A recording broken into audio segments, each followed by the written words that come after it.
Bangla Tribune studio থেকে সরাসরি বৈঠকি অনুষ্ঠানে আপনাদের সকলকে স্বাগত জানাচ্ছি। সমসাময়িক বিষয় নিয়ে আমাদের এই বৈঠকির আয়োজন প্রতি মঙ্গলবার বিকেলে আপনারা সকলেই জানেন। আজকে আমরা যে বিষয় নিয়ে কথা বলবো, উচ্চশিক্ষার চ্যালেঞ্জ সমূহ, প্রেক্ষাপট, বাংলাদেশ। আমরা আগে একটু পরিচয় করিয়ে দেই কারা আছেন আজকের এই আলোচনায়। ইউনিভার্সিটি অফ লিবারেল আর্টস বাংলাদেশের ভিসি ডক্টর এইচ.এম. জহিরুল ইসলাম আছেন আমার হাতের ডান দিকে প্রথমেই, তারপরে ইউলেবের শিক্ষক অধ্যাপক ডক্টর সলিমুল্লাহ খান তিনি আছেন বাংলা ট্রিবিউনের প্রধান প্রতিবেদক উদিসা ইসলাম। বায়ে যাকে প্রথম পেয়েছি, স্ট্যানফোর্ড ইউনিভার্সিটির ভিসি অধ্যাপক মোহাম্মদ আলী নকি তিনি আছেন প্রথমেই বায়ে। মাঝে আছেন ইউজিসির সাবেক নির্বাহী সদস্য অধ্যাপক ডক্টর মোহাম্মদ খান, এবং একেবারে সর্ববামে যাকে পেয়েছি, বাংলাদেশ উন্মুক্ত বিশ্ববিদ্যালয়ের ব্যবসা অনুষদের ডিন মোহাম্মদ মোস্তফা আজাদ কামাল। আমরা যেই প্রেক্ষাপটে কথা বলছি, ঢাকা বিশ্ববিদ্যালয় সর্বোচ্চ বিদ্যাপীঠ বাংলাদেশের, আমরা সেখানে ডাকসু নির্বাচন হয়ে গেল সঙ্গত কারণেই অনেকেই আশা করছেন। আমরা গত দুদিন ধরে এত সব আলোচনা শুনছি, আলোচনার ফাঁকে আমরা যে বিষয়টি রেখেছি তার ফাঁকেও নিশ্চয়ই এই প্রসঙ্গগুলোও নিশ্চয়ই আসবে, কিন্তু উচ্চশিক্ষার যে চ্যালেঞ্জ সেটা নিয়েই আজকে আলোচনাটা শুরু করতে চাই আমরা ডক্টর এইচ.এম. জহিরুল ইসলামের কাছ থেকে। স্যার, থ্যাংক ইউ আপনাকে আমাকে দিয়ে শুরু করার জন্য। প্রথমে আমি বাংলা ট্রিবিউনকেও ধন্যবাদ জানাই, কারণ এত সুন্দর একটা উদ্যোগ গ্রহণ করেছে। কারণ আমাদের দেশের মিডিয়াগুলো সাধারণত ব্যস্ত থাকে রাজনৈতিক ব্যাপারগুলো নিয়েই, তো শিক্ষা নিয়ে কার্যক্রম একটু কমই হয় আমার মনে হয়েছে। তো আপনারা এই ধরনের একটা কার্যক্রম গ্রহণ করেছেন, আমরা আনন্দিত এবং আপনাদেরকে ধন্যবাদ জানাচ্ছি। তো আমি শিক্ষা প্রশাসনের সাথে দীর্ঘকাল বাংলাদেশে সম্পৃক্ত আছি, বিগত 17 বছর ধরে আছি। এর আগে বিদেশে ছিলাম, শিক্ষা পেশায় নেতৃত্বে ছিলাম না। আমার কাছে অনেকগুলি চ্যালেঞ্জ আমরা যেটা নিজেরা সম্মুখীন হচ্ছি সেটা নিয়ে কথা বলার আছে। প্রথমত যে চ্যালেঞ্জটা আমার কাছে মনে হয় যে আমাদের সবচেয়ে বড় চ্যালেঞ্জ আমাদের একাডেমিক ইনস্টিটিউশনগুলোতে, সেটা হচ্ছে আপনাদের নেতৃত্বের অভাব। এটা একটা বড় চ্যালেঞ্জ। দেখুন, আমরা ধরে নেই যে একটা ভালো শিক্ষক বা একজন ভালো গবেষক হলেই হয়তো বা সে ভালো একাডেমিক লিডার হয়ে যায়। আসলে that is not the case. কারণ কি, ভালো শিক্ষক একটা ব্যাপার, সে ভালো শিক্ষকতায় ভালো, আবার ভালো গবেষক কিন্তু আলাদা একটা বিষয়, সে ভালো গবেষণা করতেই পারে। তার মানে এই নয় যে শিক্ষক এবং ভালো গবেষক হলেই যে সে ভালো প্রশাসনিক কার্যে তার দক্ষতা থাকবে, সেটা কিন্তু নিশ্চিত বলা যাচ্ছে না। তো আমাদের দেশে দেখা যাচ্ছে যে আমাদের যে বিবিধ ব্যর্থতা আছে শিক্ষা, উচ্চশিক্ষায় বা মাধ্যমিক, উচ্চ মাধ্যমিক বিভিন্ন ক্ষেত্রে আছে, তার সবচেয়ে বড় সমস্যাটা আমার কাছে যেটা মনে হচ্ছে সেটা হচ্ছে নেতৃত্বের অভাব।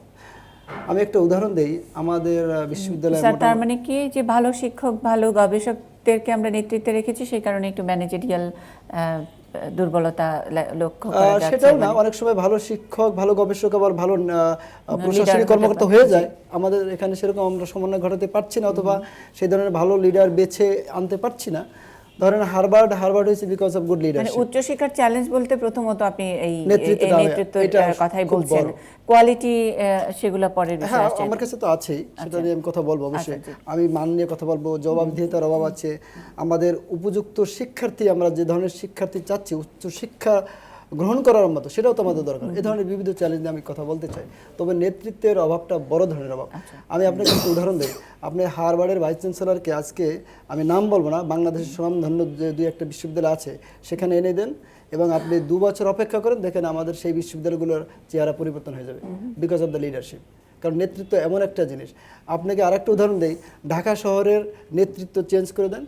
আজকে নিউ ইয়র্ক সিটির মেয়রকে ঢাকা শহরে 3 বছর রাখেন, দেখেন 3 বছরের মধ্যে ঢাকা শহর কোথায় চলে যায়। কারণ নেতৃত্ব এমন একটা জিনিস। আমাদের বর্তমান নেতৃত্ব, এটা আপনি বাংলাদেশের প্রেক্ষাপটেই বলছেন যে এখানে শুধু পার্সন ম্যাটার করে, আর কোনো কিছু পারিপার্শ্বিকতা ম্যাটার করে না। নেতৃত্ব বলতে শুধু ধরেন আমি যদি একজন ভালো লিডার হই, আমি তো সেইভাবে আমার নেতৃত্ব একদম, আমার ডিন ভালো আনবো, আমার বিভাগীয় প্রধানকে ভালো আনবো, ভালো ভালো টিচার নেবো, একদম পুরো চেইন অফ কমান্ড ওইভাবে সাজিয়ে ফেলে একজন নেতা। সুতরাং নেতৃত্ব একটা বড় বিষয়। অবশ্যই তারপরে সেই নেতৃত্ব ঠিক থাকলে তো আপনার শিক্ষার মান থাকবে। নেতৃত্ব ঠিক না দেখে তো আপনার শিক্ষার মানটা ঠিক থাকছে না। সুতরাং ওই চ্যালেঞ্জটা কিন্তু পরের বিষয়। প্রথম বিষয়টা হচ্ছে আপনার নেতৃত্বের অভাব। তারপরে একটা বড় বিষয় আছে, যদি আমি আপনাকে বলি, মানে দিন ভালো আনবো, ভালো ভালো শিক্ষক আনবো, এগুলো আসলে আনছেন না, মানে নেতৃত্ব ঠিক নাই, উনি বুঝতে পারেন না সেই জন্য আনছেন না, নাকি অন্য কোনো চাপ থাকে আপনার? আমি বাংলাদেশের বাস্তবতার নিরিখে আপনার কাছে প্রশ্ন করছি। ধরেন আমাদের দেশে আপনারা, আমি কি পাবলিক বিশ্ববিদ্যালয়ের কথা বলবো? জি, ধরেন পাবলিক বিশ্ববিদ্যালয়ে আমরা যখন উপাচার্য, আমাদের দেশের যারা এটা নির্বাচন করে, তারা কিভাবে নির্বাচন করে? তারা কি দেখেন তার রিসার্চ আর্টিকেল বা তার নেতৃত্বের গুণাবলী কি দেখে? আপনি নিজেই দেখুন। আজ পর্যন্ত আমাদের যে নামকরা পাবলিক বিশ্ববিদ্যালয়গুলি আছে, সেখানে যে ভাইস চ্যান্সেলর বা প্রো ভাইস চ্যান্সেলর আমরা নিয়োগ দিচ্ছি, সেটার কিভাবে নিয়োগ দেয় সেটা তো আপনারা জানেন, বুঝতে পেরেছেন? সুতরাং আমি এটা নিয়ে কথা বলাটা, আবার কেউ এটা নিয়ে তার মানে করতে পারে, নিয়োগে যখন নাকি কিভাবে কোনোভাবে হয়, তখন তো নেতৃত্বের গোড়াটাই একটু দুর্বল থাকে, তাই নাকি? আপনি দেখেন একটা সিম্পল জিনিস দেখেন, সরকারি আর বেসরকারি যে কত পার্থক্য নেতৃত্বের। আপনাকে একটা উদাহরণ দিই, আমাদের বিটিভি আছে, কত বিশাল জায়গা নিয়ে আছে। আর ধরেন আপনি চ্যানেল আই অথবা এটিএন নিউজ অথবা এই ধরনের, তার একটা বিল্ডিংয়ের জাস্ট একটা রুমের ভিতরে কত সুন্দর সুন্দর প্রোগ্রাম প্রডিউস করছে, বিকজ অফ গুড লিডারশিপ। আপনি দেখেন আমাদের কথা, প্রাইভেট বিশ্ববিদ্যালয়ের কথা ধরেন, একটা বিশ্ববিদ্যালয়ের একটা বিল্ডিংয়ের ভিতরে তারা কত হাই কোয়ালিটি এডুকেশন দিচ্ছে, অথচ এমন পাবলিক বিশ্ববিদ্যালয় আছে যাদের শত শত একর জায়গা আছে, তারপরে সেখানে কত সমস্যা আছে। আবার এখানে ভালো নেতৃত্বের কারণে কত সুন্দর মানে একটা পরিবেশ বিরাজ করছে, শিক্ষা এবং গবেষণা একটা পরিবেশ সৃষ্টি করতে পারছে। এখন জায়গা না থাকার কারণে জায়গা, কিন্তু আমরা তো সেই পরিবেশ সৃষ্টি করতে পেরেছি। আপনি বাংলাদেশে মানে উচ্চশিক্ষার চ্যালেঞ্জগুলোর মধ্যে কি মানে আমি বলছি যে উদাহরণগুলো দিলেন, যে একটা জায়গা ছোট কম ছোট, একটা হলো মাইক্রো ম্যানেজমেন্ট সেই সব জায়গা, আর একটা হলো কোয়ালিটি, মানে আমাদের শিক্ষা মেরুদণ্ডটাকে সামনে রাখার জন্য যে প্ল্যানিং, সেই দুটো কি মানে একই কাতারে আসে কিনা স্যার? না, আপনি বললেন যে ধরেন বিটিভি ইত্যাদি, মানে মিডিয়ার ছোট জায়গায় ছোট পরিসরে ভালো নেতৃত্ব থাকলে, মানে a good leader can make something out of nothing, almost out of a little things. But আবার নেতৃত্ব না থাকলে আপনি অনেক বড় জায়গা দিলে আপনি ওখানে কিছু করতে পারবেন না। আমাকে এক বিঘা জমি দিলে আমি যা প্রডিউস করতে পারবো, হয়তো বা আমার থেকে ভালো লিডার তার থেকে অনেক বেশি প্রডিউস করে ফেলবে। That is what I am talking about. এটা আমি বোঝাতে চেয়েছি। এটা একটা বড় চ্যালেঞ্জ। তারপর অবশ্যই আমি বলবো আরেকটা চ্যালেঞ্জের কথা আমি বলতেই চাই, সেটা হচ্ছে জবাবদিহিতা। জবাবদিহিতা আমাদের দেশের উচ্চশিক্ষা একটা বড় চ্যালেঞ্জ। কারণ হচ্ছে দেখেন, এখন দুইটা দিকে আছে। পাবলিক বিশ্ববিদ্যালয়ের জবাবদিহিতার অভাব হচ্ছে আপনার, আমার মনে হয় যে উপাচার্য, উপ-উপাচার্য এবং শিক্ষক লেভেলে জবাবদিহিতার অভাব আছে।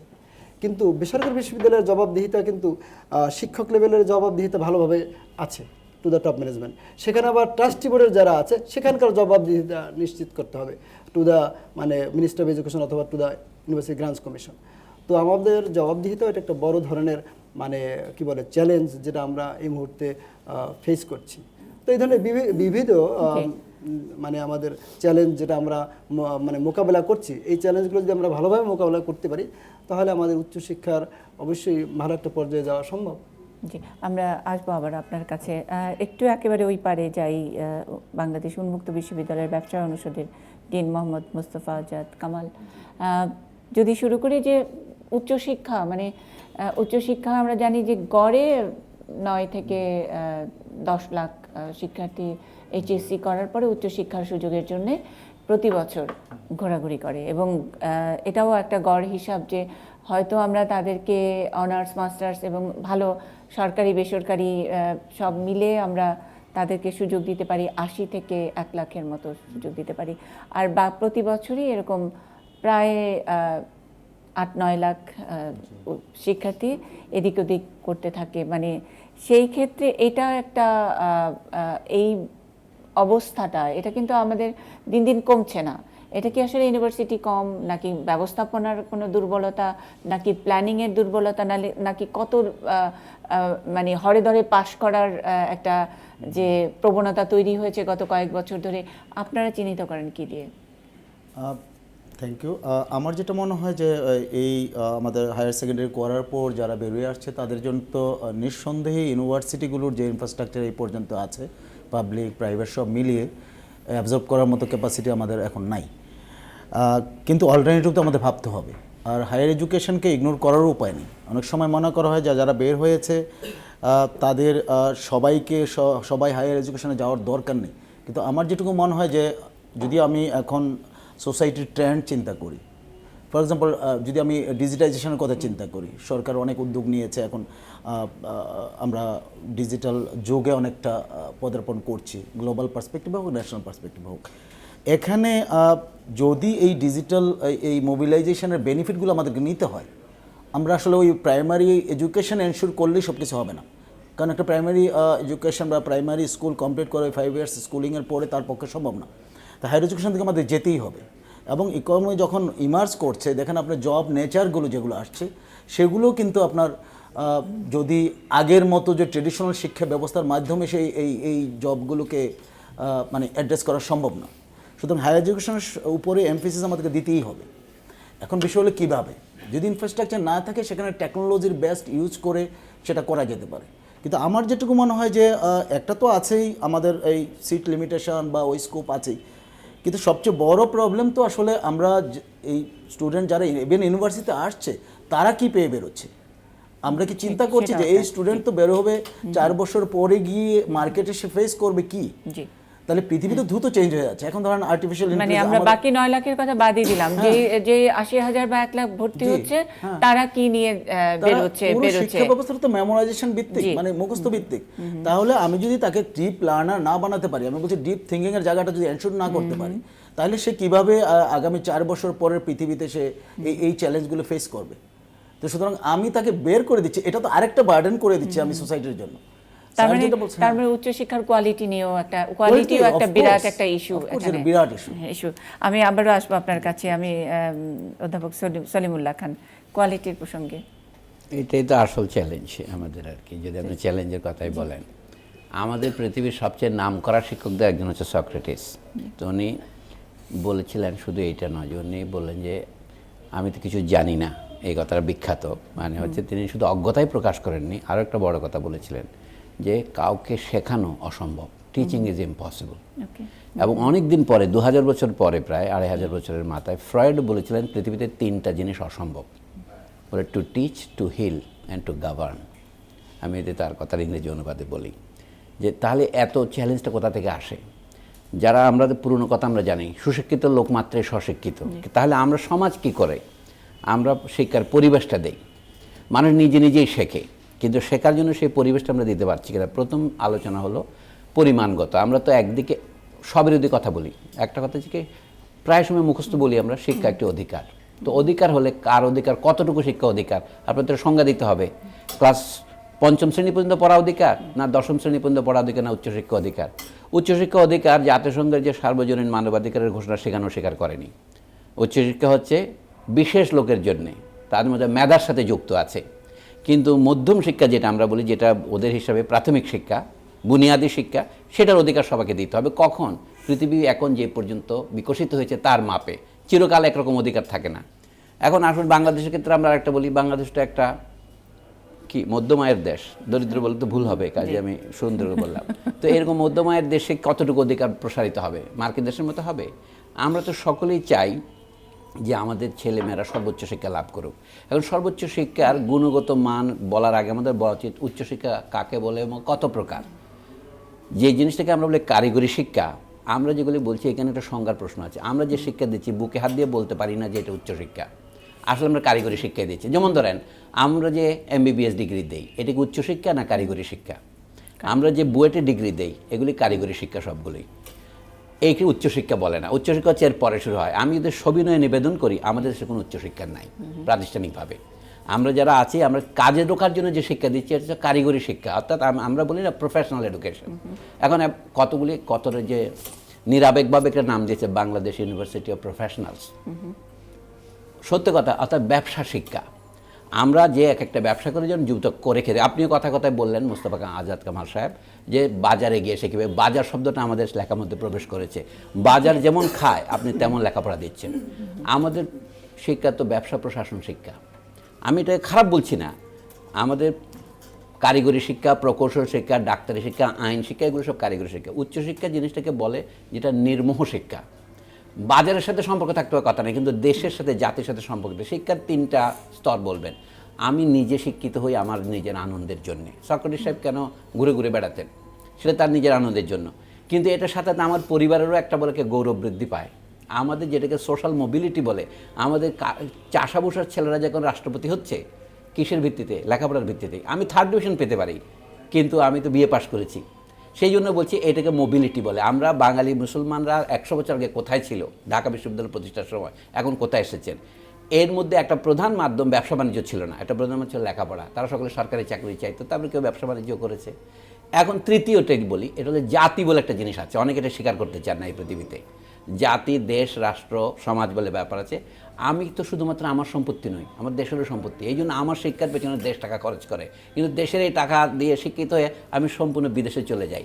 তবু বিদেশ থেকে যে টাকা পাঠায় দেখেন, সেটা আবার আমাদের রেমিটেন্সে দেখা দেয়। আমরা বাংলাদেশের বৈদেশিক মুদ্রা অর্জনের 2টো বড় খাতের মধ্যে একটা হচ্ছে রেমিটেন্স। আচ্ছা, সেটা যে শিক্ষিত ছেলেরা টাকা পাঠাইতো, 5 জন অশিক্ষিতের চেয়ে বেশি পাঠাতে পারতো। এদিক তো শিক্ষার একটা কারিগরি মূল্য আছে, সেটাকে অস্বীকার না করে আমি বলি আমাদের চ্যালেঞ্জটা হলো, আমাদের সত্যি কথা বলতে গেলে আমাদের ভালো শিক্ষক নাই। আমি যেহেতু ওই পেশায় 35 বছর ধরে আছি, তাই বলছি, যে পড়াতে জানে না। ইংরেজিতে একটা কথা আছে, বলে যে কি, যে কাজ করতে জন্য সে তার যন্ত্রপাতির সাথে ঝগড়া করে। Bad workman quarrels with his tools. আমরা ছাত্রদেরই দোষ দেই, কিন্তু পড়াশোনার জন্য যা লাগে সেটাকে আমরা দিতে পেরেছি? পড়াশোনা তো ছাত্র নিজের উদ্যোগে করবে।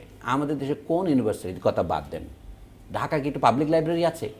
অন্য শহরের কথা বাদ দিচ্ছি, ঢাকা যা পাবলিক লাইব্রেরি আছে, এটা অন্য কোনো দেশের মহকুমা শহরের যোগ্য নয়। তো মানুষ পড়বে কোথায়? শিক্ষার সমস্ত জিনিস সবাই একটা এমএ ডিগ্রি নিতে চায়। এমএ ডিগ্রি না নিয়ে তার যে নানা রকমভাবে নিজেকে শিক্ষিত করার উপায়, সেই বিস্তারের দায়িত্ব তো সমাজের। সোজা কথা এখন বলি, আমাদের দেশের রাষ্ট্রপতিরা, আমাদের প্রধানমন্ত্রীরা গৌরব করে বলেন আমরা শিক্ষায় এত টাকা খরচ করি। কত টাকা খরচ করেন? 50,000 কোটি টাকা খরচ করি বছরের বাজেটে। এইটা আমাদের জাতীয় এর কত ভাগ? হিসাব করে দেখলে জাতীয়কে দুভাগুণ হয়। আমাদের যে মূল অঙ্গীকার, আসল কথা আসল জায়গায় যেতে হবে। জাতিসংঘ এবং অন্যান্য বিভিন্ন সংস্থা 1968 সনে একটা স্থির করেছে, মোট জাতীয় শতকরা 6 ভাগ খরচ করতে হবে। আমরা শতকরা 2 ভাগের বেশি খরচ করি না। এটা হচ্ছে ভারতও করে না, তারা 3.8 ভাগ করে। আমি যে আমাদের দক্ষিণ এশিয়াতে সবাই এই ক্ষেত্রে, আমরা সোজা কথায় বলতে গেলে আমরা ফাঁকিবাজ। কিন্তু এটা যে বেশি করা যায় তার প্রমাণের জন্য আপনার, আমি সমাজতন্ত্রের নাম নেব না, কিন্তু কিউবাকে দেখেন তারা কত খরচ করে পৃথিবীতে। অর্থাৎ আপনি যদি চান মানব সম্পদ বৃদ্ধি করেন, মানব সম্পদ তো বলেন তো, অর্থাৎ পুঁজি, মানুষকে এখন নাম দিয়েছে মানব পুঁজি, হিউম্যান রিসোর্স। তো হিউম্যান রিসোর্সের আপনার গুণ কি? আপনি টাকা বিনিয়োগ করবেন, শিক্ষকদেরকে শিক্ষিত করবেন, শিক্ষকদের সরাসরি দেবেন। যেমন ধরেন আমাদের ভাইস চ্যান্সেলর সাহেব এখানে আছেন, আমরা যে প্রাইভেট ইনভেস্ট করতে আসি, এখানে কোনো স্যাবাটিক্যাল নাই। স্যাবাটিক্যাল না থাকার ফলে আমরা ইকোনমাইজ করছি। তো আপনি যদি বছরের পর বছর স্যাবাটিক্যাল ছাড়া পড়াতে থাকেন, আপনি প্রবন্ধ লিখবেন কীভাবে? এর মধ্যে আপনাকে চুরি করে লিখবেন? সেটা তো চুরি করা হয়। এই জন্য হচ্ছে শিক্ষার গুণগত বিকাশ হবে না যদি শিক্ষকেরা পড়াশোনা করতে না পারেন। আর বিশ্ববিদ্যালয়ে চাকরি বাকরির ব্যাপার তো ডাকসু নির্বাচনে দেখতে পাচ্ছেন। বিশ্ববিদ্যালয়ে চাকরি বাকরিতে যদি আপনি কোটা ভিত্তিতে চাকরি দেন, মেধাকে বাদ দিয়ে, এই যে এখন হচ্ছে, তাতে হচ্ছে কি আপনি ব্যালট বাক্স চুরি করবেন। এই যে নৈতিক অবক্ষ হচ্ছে, তাহলে এই শিক্ষককে দেখে আমি কি শিক্ষায় উন্নতি হব? অর্থাৎ শিক্ষকের 2টো গুণের কথা বলে আমি শেষ করি। একটা শিক্ষকের যে নৈতিক গুণ, যেটাকে মানুষ অনুসরণ করে। আগের কালের শিক্ষা ছিল ঘরানা ভিত্তিক, শিক্ষক ভিত্তিক, লোকের শিক্ষকের কাছে পড়তে যেত। এখন আমরা বিশ্ববিদ্যালয়ের কাছে পড়তে যাই। আমরা হলাম বিশ্ববিদ্যালয়ের কর্মচারী, আর ছাত্ররা হলো তার ক্রেতা, ক্লায়েন্ট। সুতরাং আমরা ছাত্রদেরই কর্মচারী, মানে পরোক্ষভাবে। তো সেই কর্মচারীর কাছে কি করবে? শিক্ষা আশা করবে না তাকে সে আদেশ দেবে, যে তা আমাকে আদেশ দে, আমি এটা পড়বো এটা পড়বো না। অনেক ব্যাপার আছে আমাদের উচ্চশিক্ষার চ্যালেঞ্জের মধ্যে। একটা হচ্ছে ডাইভার্সিটি থাকা তো ভালো, কিন্তু আমাদের তো ইউনিভার্সিটি এখন ডাইভার্সিটি হতে হতে মাল্টিভার্সিটি হয়ে যাচ্ছে। এক একরকম চলছে। দেশে কোঅর্ডিনেশন থাকতে, আপনি যে সঠিক কথায় তুলেছেন মুন্নি সাহা শুরুতে, মাত্র 80,000 বা 1 লাখ লোক আমাদের উচ্চশিক্ষায় যাবে, এটা কি লজ্জার বিষয় নয়? এর দায়িত্ব কার? লজ্জাটা কার? এই যে ঢাকা শহরের কথা আমাদের ডক্টর জহিরুল হক বললেন যে একদম ভালো মেয়র হলে ঠিক হতো, সেইটা বিষয়ে আমি নিশ্চিত নই। কিন্তু আমি তো এটা বলতে পারি যে আমাদের ঢাকা শহর একটা সভ্য শহর নয়, যেখানে হাঁটবার মতো আপনি ফুটপাতের ব্যবস্থা করতে পারেন না। সেই দেশে পদ্মা সেতু করা আমি সেখানে সম্পদের অপচয়। পদ্মা সেতু খুব ভালো জিনিস, কিন্তু ঢাকা অর্থাৎ এত টাকা খরচ করে পদ্মা সেতু করতে পারছেন, তার সিকিবার টাকা খরচ করলেও মানব উপযোগী করা যেত। তো সেটা করা পারছেন। এটা কি শুধু নেতৃত্বের অভাব? আমি যে নেতৃত্বের নয়, এটা শিক্ষারও অভাব আমাদের। তো আমাদের নেতা আসবে কোথা থেকে? বিশ্ববিদ্যালয় তো নেতা তৈরির কারখানা। আমরা অনেক আগে বিচিত্রা পত্রিকায় কতগুলো রণবীর কার্টুন দেখতাম, বিশ্ববিদ্যালয়ে ঢুকতেছে মানুষ হয়ে, বেরোচ্ছে ছাগল হয়ে। তা আমাদের বিশ্ববিদ্যালয় সম্পর্কে এই করুণাময় উক্তি আমি আর কি করব? অনেকগুলো পয়েন্ট এখান থেকে এসছে। শিক্ষকরা আসলে কর্মচারী আর ক্রেতা বা ক্লায়েন্ট ছাত্ররা বিশ্ববিদ্যালয় উচ্চশিক্ষার কথাই যদি বলি, বিশ্ববিদ্যালয় ধরেই আলোচনাটা আমরা করছি। আলোচনা আরও আরেকটু বিস্তার, আরও অনেকগুলো দিক আমরা একটু শুনতে চাই, তবে একটা ছোট্ট বিরতিতে যাব।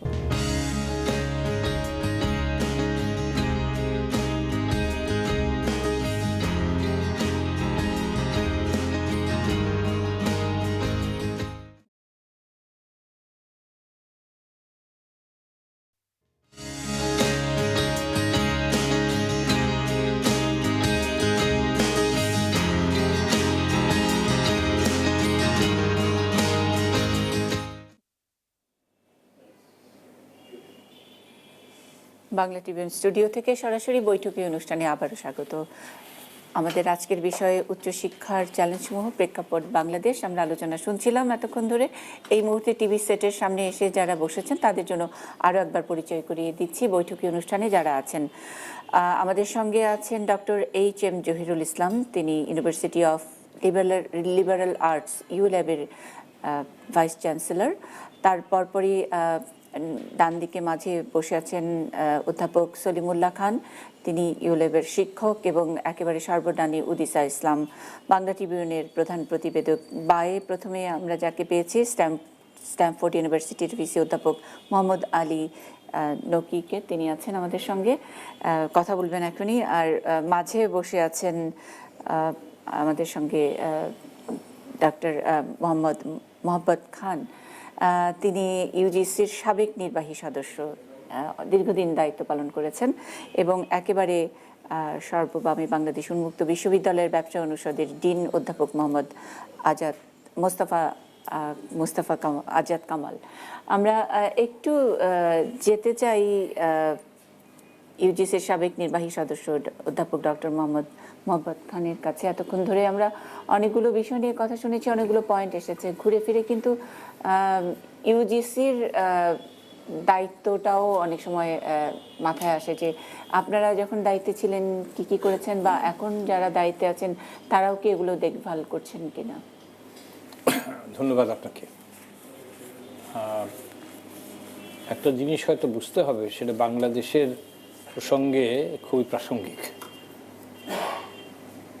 ইউজিসির কাজটা হচ্ছে বিশ্ববিদ্যালয়গুলোর রক্ষণাবেক্ষণ করা, এই অর্থে যে তাদের মান কীরকম, মান যাতে পড়ে না যায় দেখা, এবং একটা ভূমিকা পালন করা উচ্চশিক্ষার ক্ষেত্রে বাংলাদেশে, যাতে এটি একটি পর্যায়ে থাকে। কিন্তু বিশ্ববিদ্যালয় মঞ্জুরি কমিশনের যে সমস্যাটা হয়, আমার অভিজ্ঞতায়, আমি 4 বছর সদস্য ছিলাম, সেটা হলো যে আপনি সেই কাজটি সফলভাবে করার জন্যে যেগুলোকে আমরা ইংরেজিতে প্রিরিকুইজিটস বলি, সেগুলো বেশিরভাগ ক্ষেত্রে মিসিং। এক হচ্ছে, প্রথম সমস্যাটা হয় যখন আপনি চেয়ারম্যান বা সদস্য বাছাই করেন। এখন চেয়ারম্যান বাছাই করবেন, সদস্য বাছাই করবেন, সেখানে আপনি সত্যিকার অর্থে একজন জ্ঞানী লোককে নেবেন, যার প্রচুর অভিজ্ঞতা আছে বিশ্ববিদ্যালয় প্রশাসন বলেন, শিক্ষায় বলেন, গবেষণায় বলেন, না আপনি আপনার পছন্দের লোককে নেবেন। এবং পছন্দটা অনেক ক্ষেত্রে নির্ভর করে আমার লোক কিনা। এটা কঠিন ব্যাপার হয়ে দাঁড়ায়। এবং আরেকটা মিসম্যাচ হয়, সেখানে অনেক সময় দেখা যায় যে চেয়ারম্যানরা অত্যন্ত প্রচণ্ড চাপের মধ্যে থাকেন। এটা বেসরকারি বিশ্ববিদ্যালয়ের ব্যাপারেও হয়, সরকারি বিশ্ববিদ্যালয়ের ব্যাপারেও হয়। সেই জন্যে ভারতে উচ্চশিক্ষা জন্য যে প্রতিষ্ঠানটি আছে, সেটি এরকম চাপের মধ্যে তারা রাখে না কখনোই। তাদের একটা ফ্রি হ্যান্ড থাকে। আর আমাদের দেশেও মানসিক একটা চাপ তো থাকেই। আর দ্বিতীয় হচ্ছে, ইউজিসির আরেকটা সমস্যা হচ্ছে লোকবল নেই ঠিক, মানে যে কাজ করার জন্য যে ধরনের লোক দরকার পরিচালক থেকে নিচে অবধি, সেটা নেই। তৃতীয় হচ্ছে, আপনি যখন লোক নিয়োগ দেওয়ার জন্যে বিজ্ঞাপন দেবেন, সেখানেও একটা প্রচণ্ড চাপ থাকে, যে সেই সময় থাকে না, যখন আপনি নেবেন, এই তাদেরকে মৌখিক পরীক্ষা নিচ্ছেন, লিখিত পরীক্ষা নিচ্ছেন, যে এদেরকে নিতে হবে। তখন আমি যেটা দেখেছি যে চেয়ারম্যানরা ওই সব সদস্যদের অনেক ক্ষেত্রেই পছন্দ করতেন যারা চেয়ারম্যান মহোদয় যা চান ঠিক সেরকম একটা ব্যাপার হবে আর কি। তাদের মধ্যে এক সদস্যকেই ওই বোর্ডের চেয়ারম্যান করা হবে এবং আরেকজন হয়তো সদস্য করা হলো, সচিবকে করা হলো আরেক সদস্য। তো এই যদি অবস্থা হয় তাহলে ইউজিসির কাজ করাটা কঠিন। আর আপনি যদি ব্রডলি বলেন সেটা উচ্চশিক্ষার ক্ষেত্রে খুব বেশি প্রযোজ্য। আমি ওইভাবেই বলবো, আমি কোনো ভিশন দেখি না। এই ভিশনটা কি? ভিশন যখন আপনার নাই, আপনার মিশনও নাই। মিশন যখন আপনার নাই, আপনার স্ট্র্যাটেজিও নাই। তো ভিশন নাই, মিশন নাই, স্ট্র্যাটেজি নাই। উচ্চশিক্ষার কথাটা আমরা বলি বিকজ আমি যেটাকে বলি পলিটিক্যাল ফুটবল। সবাই একটু একটু বাড়ি দেয় যে দেখি কতদূর যায়। আমরা কখনো এই কথা বলি না যে একটি ছেলে বা মেয়েকে উচ্চশিক্ষায় আমরা যেতে দিচ্ছি, তার ভবিষ্যৎ কি, সে দেশ জাতির জন্য কি কাজ করতে পারবে, সেটার কোনো ভিশন আমি দেখি না। আমরা এটা দেখি না যে বাইরের জব মার্কেটটা কীরকম, সে আদৌ এখানে এটার প্রায়োগিক কোনো কিছু করতে পারবে কিনা, আদৌ সে চাকরিও পাবে কিনা, এটাও নেই। আর এই দুর্বলতাটা কিন্তু শুরু হয়েছে একেবারে প্রাইমারি থেকে। মানে আমি আমার নিজের কথা এই অর্থে বলতে পারি, আমরা যখন ছাত্র ছিলাম স্কুলে 50-এর দশকে, তারপরে বিশ্ববিদ্যালয়ে কলেজে ছিলাম 60-এর দশকে, বিশ্ববিদ্যালয় থেকেছি 60-এর দশকে, আমার ধারণা বা আমার যে অভিজ্ঞতা সেটা তারা কিছু শিখত। এখন আমি যেটা দেখেছি ক্রমাগতভাবে শেখার কোনো আগ্রহ নাই। শেখার আগ্রহ আর দুটো বিপদ আছে। এক হচ্ছে যে শিক্ষক তাদেরকে ইংরেজি শব্দ মোটিভেট করতে চেষ্টা করছেন একটা সিস্টেমের মধ্যে এনে, উনি মানে শ্রেণী শত্রুতে পরিণত হন। কেউ দেখতে পারে না, খাস করে, সবসময় এসব বলেন, ল্যাঙ্গুয়েজটা এইরকম। এর ফলে যেটা হচ্ছে বিশ্ববিদ্যালয় পরবর্তীকালে যে কেন নেতৃত্ব আসেনি যেটা উনি বলেছেন, সেটা হচ্ছে সত্যিকার অর্থে যারা মেধাবী, জ্ঞানী এবং সত্যিকার অর্থেই যোগ্য, তারা কখনো আর ওইসব উচ্চতর পদে যেতে পারবে না। তারা উপাচার্য হতে পারবে না, উপাচার্য হতে পারবে না, কিছুই হতে পারবে না।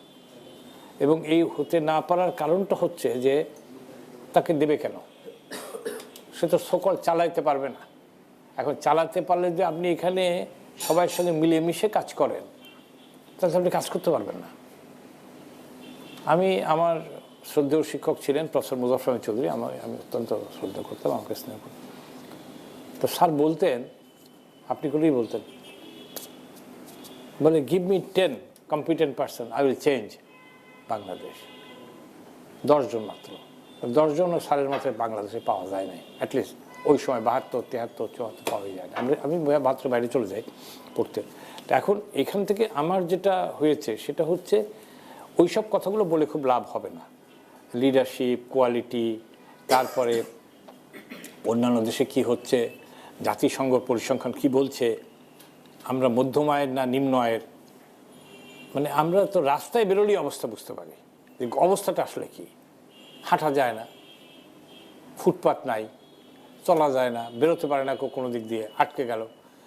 এইগুলোর মূল কথাটা যেটা হচ্ছে, আপনি সঠিকভাবে যে ধরনের জনবল এরকম দেশের জন্য প্রয়োজন হয় সেটা আপনি করতে পারেন নাই।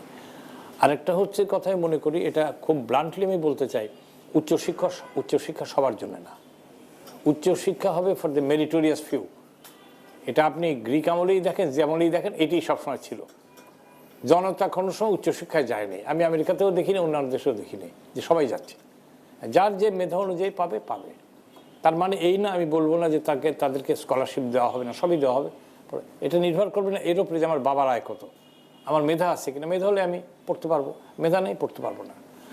আর বেসরকারি বিশ্ববিদ্যালয়গুলোর যে সমস্যা, আমি ওটা অবশ্য দেখতাম না, আমি সরকারি বিশ্ববিদ্যালয় দেখেছি 5 বছর। 2-1টা অবশ্যই আমি মনে করি ভালো এবং মেধার দিকে তারা জোর দেয়। বেশ কিছু বিশ্ববিদ্যালয় আছে তারা মানসম্পন্ন উপাচার্যও চায় না। শক্ত লোক তাকে উপাচার্য করবে না। উপাচার্য কাকে করবে বেশিরভাগ ক্ষেত্রে, যে যেরকমভাবে ওরা খেলবে সেরকম খেলতে হবে তাকেও। তার মানে না সবাই সেরকম, কিন্তু তার এক্সেপশন আছে। তো আমি ভবিষ্যতের কথা যেটা দেখতে পাচ্ছি, সেটা হচ্ছে আমাদের তো গোড়াই ঠিক নাই। আমি উচ্চশিক্ষার কথা বলি, আমাদের তো প্রাইমারি লেভেলের শিক্ষাও নাই। এবং আপনি একটু লিখতে দেন বিশ্ববিদ্যালয়ের যে কোনো ছেলেকে লিখতে দেন, যে কোনো ফ্যাকাল্টির এক পাতা বাংলা লিখতে দেন, ইংরেজি বাদ দিলাম, তো বাংলা কীরকম লেখে সেটা দেখলে বুঝতে যাবেন। তো চাকরি তাকে দেওয়া হবে কী করে? এই প্রসঙ্গে আমি এটাও বলতে চাই, আমি 5 বছর বাংলাদেশ পাবলিক সার্ভিস কমিশনের সদস্য ছিলাম, ভয়াবহ অভিজ্ঞতা। এবং আমার সমাজে বাইরে বলতো যে স্যারের বোর্ড থেকে কারো চাকরি হয় না, এটা মিথ্যা কথা। আমরা বাবা তোমরা মিথ্যা কথা বলছো, আমি তো নম্বর তো আমি দেই না, আমি গাইডলাইন দিয়ে দিই। আমি কখনো বলি না যে একে 160 ওকে 150 করে ফেল করে দাও, নট দ্যাট। কিন্তু আপনাকে তো এটা মানে যেতে হবে। আপনি কি অটোমেটিক আমরা দিয়ে দেবো? এই যখন আপনি অটোমেটিক করবেন, এবং এখানে আমি আরেকটা কথা বলতে চাই যে বেশ কয়েক বছর আগে শিক্ষা মন্ত্রণালয়ের এক অতিরিক্ত সচিবকে আমি বললাম যে আপনারা এরকম ঘরে ঘরে পাশ করান, এটা কি ঠিক? তো বলেছে সবাই পাশ করলে আপনার অসুবিধা কি? আমরা আমার কোনো ব্যক্তিগত অসুবিধা নেই, কিন্তু অসুবিধাটা হচ্ছে মানদণ্ডটা কই। স্যার মানে এই যে হরে দরে পাশ করা, সবাই পাশ করা, এটাও কি একটা যে উচ্চশিক্ষার যে চ্যালেঞ্জগুলোর কথা বলছি এখন, জায়গা পাচ্ছে না উচ্চশিক্ষায়, সেটা আমরা পরিসংখ্যানের মধ্যে আনতে পারছি না, এটাও কি? হ্যাঁ, কারণ এবং তারা তো ফ্রাস্ট্রেটেড হয়ে যাচ্ছে। দেশে আপনার অপরাধ চিত্র আমরা দেখতে পাচ্ছি। এবং আমি কয়েকটি বেসরকারি বিশ্ববিদ্যালয়ে দেখেছি ছাত্রদেরকে তারা ভর্তি করেছেন, এত নিম্নমানের ছাত্র, আমি তাকে ইন্টারমিডিয়েট লেভেলে ভর্তি করবো না। এখন এই কথা যদি বলা হয় তো বলে আপনি চান না কেউ উপরে উচ্চশিক্ষা করুক, কথা সেটা না, কথা হচ্ছে যোগ্যতার ভিত্তিতে উচ্চশিক্ষা থেকে যেতে হবে। সেই সব জায়গা থেকে আমরা কিভাবে মানে সামনে উত্তরণ করব, সেগুলো নিয়ে কথা শুনবো। আমি একটু স্ট্যানফোর্ড ইউনিভার্সিটির ভিসির কাছ থেকে একটু শুনে নিতে চাই, অধ্যাপক মোহাম্মদ আলী নকি। ধন্যবাদ। আমি বক্তা হিসেবে অতটা ভালো না হলেও শ্রোতা হিসেবে খুব ভালো, সেটা আপনারা প্রমাণ পেয়েছেন। জি, আমরা ধৈর্য দেখে বুঝতে পারছি। আপনাকে ধন্যবাদ। তবে আমি একটা বিষয় বলতে চাই, সেটা হচ্ছে যে গাছ বলতে তো ফুল বোঝা যায়, পাতাও ধরা যায়, কিন্তু গাছটাকে ভালো করে চিন্তা করে বোঝা একদম মূল থেকে ধরা ভালো। আমি সলিমুল্লাহ খান স্যারের সঙ্গে আমি সম্পূর্ণভাবে একমত যে বিশ্ববিদ্যালয় যেটাকে আসলে উচ্চতর শিক্ষা, উচ্চশিক্ষার ভিন্ন জিনিস, শব্দটা উচ্চতর দিলেই ভালো হয়, রাইট। এবং এখানে আমরা কিন্তু আসলে কিছু ছাত্রকে তার জীবন নির্বাহী করার জন্য প্রয়োজনীয় রসদ দিয়ে তাকে পাঠাচ্ছি, এবং সেই ব্যাপারে অনেস্ট থাকাটাই ভালো। হ্যাঁ, তার ব্যক্তি বিকাশ কোথায় হবে সেটা নিজের ব্যাপার। আর আমাকে ব্যক্তিগত জিজ্ঞেস করে আমি মনে করি যে ব্যক্তি বিকাশ বিশ্ববিদ্যালয় পর্যায়ে হওয়ার কোনো সুযোগ নাই, ওটা ওই যন্ত্র দিয়ে হয় না, ওটা যার যার ব্যক্তিগত ব্যাপার। বরং প্রতিভাকে বিশ্ববিদ্যালয়ের ভিতরে ঢোকালে পরে তার প্রতিভার বিনাশ হওয়ার সম্ভাবনাই বেশি থাকে। তো এনিওয়ে ওটা ভিন্ন বিষয়, কিন্তু আমরা উচ্চতর শিক্ষার কথা যেটা বলছি সেক্ষেত্রে একদম গোড়া থেকে যদি আমরা দেখি আমাদের যে প্রাথমিক, নিম্ন প্রাথমিক, মাধ্যমিক, কলেজ লেভেলটাতে দুটা প্রবলেম গড় করলে পাওয়া যাবে। একটা হচ্ছে যে গভর্নেন্স প্রবলেম একটা আছে, আর শিক্ষকদের মানের সমস্যা আছে। আমরা যদি জাস্ট গড় করি, এবং সেজন্য নেতৃত্বের প্রশ্নটা খুব প্রাসঙ্গিকভাবে এসছে যে গভর্নেন্সের সঙ্গে আমাদেরকে ফাইট করতে হচ্ছে। হ্যাঁ, শিক্ষা প্রতিষ্ঠান কর্তৃপক্ষ যে হিসাবে যাদেরকে বসানো হলো তারা কিন্তু সরকারি লোক, এবং বিভিন্ন শিক্ষা বোর্ড নামে হোক, কখনো কখনো এই নামে, কখনো সেই নামে। 47-এর পরে বোধহয় সমস্যাটা আরও একেবারে নিদারুণ হয়েছে, যে শূন্যতাও তৈরি হয়েছে, এদের সঙ্গে ফাইট করার মতো লোকও আর নাই। ফলে ওখানে একেবারে হজবরল অবস্থা। কলেজ লেভেলে আমাদের শিক্ষা ব্যবস্থা তো বেসরকারি কলেজ সব, এবং তার নিয়ন্ত্রণ কোথায়? সেখানে একজন শিক্ষক কোথায়, যে শিক্ষক আলো ছড়াবেন, যে শিক্ষক একজন ছাত্রকে বলবেন যে তোমাকে সারা দেশের নেতৃত্ব নিতে হবে, তোমার জীবিকা নির্বাহ নয়, আরও হাজার হাজার মানুষের জীবিকা নির্বাহ নিশ্চিত করতে হবে। কেমন? ওর তো একটা পেট ভরানোর দায়িত্ব নয়, ওর তো হাজার হাজার মানুষের পেট ভরানোর দায়িত্ব, তাই না? আমার ছাত্র যখন আমার কাছে আসে, একজন আর্কিটেক্ট, আমি একজন আর্কিটেক্ট হিসাবে বলছি যে স্যার আমি একটা চাকরি পেয়েছি, আমি শুধু গেট আউটটা বলি না ভদ্রতা করে, একজন ছাত্রকে কী করে মুখের উপর বলি, আমি যেটা মিন করি যে you get out and come back with a news যে স্যার আমি 20 জনকে আমার অন্য সংস্থান করার ব্যবস্থা করেছি। That is the news I am waiting for. Exactly, তোমার পেট তুমি ভরেছ, এ তো যে কেউ ভরতে পারে, এটা কোনো বিষয় না।